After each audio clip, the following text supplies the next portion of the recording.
The previous show on the road to WrestleMania left fans with a bit of a whimper.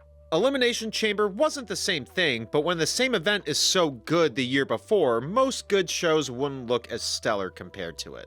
This year's Elimination Chamber was a solid show. All of the matches delivered enough, although I wish there wasn't almost a 30-minute gap between every match. And while the show was more predictable than some, it still left enough to be desired.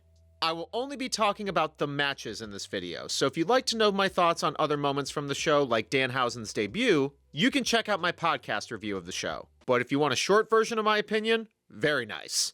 I'm Duke from Duke It Out, here to give you every match at Elimination Chamber 2026, from its worst to its best. Number 4, Becky Lynch vs. AJ Lee. I hate putting AJ's first singles match in 10 plus years at the bottom of this list. Especially because the match is really good, so it shouldn't belong in a worst match of the night category. Becky had some really good heel mannerisms, and AJ's grappling in the beginning showed one of many reasons why she was missed so much by fans. The true downside to the match was that the second half had a bit too many sequences with the ref either being distracted or taken out. To their credit, they used that booking to land some really good near falls. It was more than a serviceable match with the right result, and I have a feeling that these two will continue this feud to WrestleMania. Number 3, the Men's Elimination Chamber match. This chamber match will be remembered for two different things: the chaotic closing half or the couple of hiccups. Whether it's the ring announcer Mark Nash calling Javon Evans Javon Williams, or Triple H putting on an invisibility cloak to screw with LA Knight. But we got some solid work from everyone in this match. Trick Williams, from just his entrance, solidified that he is one of the top stars going into WrestleMania. Everyone got creative, doing a lot more spots on the top of the pod than usual. But with Logan eliminating everyone, the heat simmered the already dim Chicago crowd. Then the last 5 minutes brought some justification with some crazy chaos, with two really great things happening. Seth Rollins returning, which means we're finally done with this angle of who's behind the mask, followed by Drew getting involved to attack Cody, and Randy took advantage in one of the coolest and funniest of ways: vintage Orton. With the post-show announcements, either a multi-man match is happening for Mania, or we're actually getting Cody versus Randy. Number 2, CM Punk versus Finn Bálor.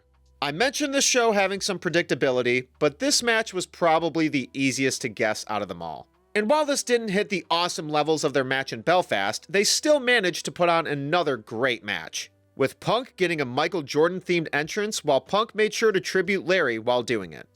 Bálor continues to have some of the smoothest counters in the company, with a lot of the shocking roll-up spots being some of the most intense of the match. Punk bleeding from the mouth added to the intensity, and they really built that up to land a solid finish, along with leaving more than enough intrigue, with Bálor looking for his Judgment Day members at one point and continuing to show hints of a face turn, along with a great celebration with the champion couple of Chicago. And number 1, the Women's Elimination Chamber match.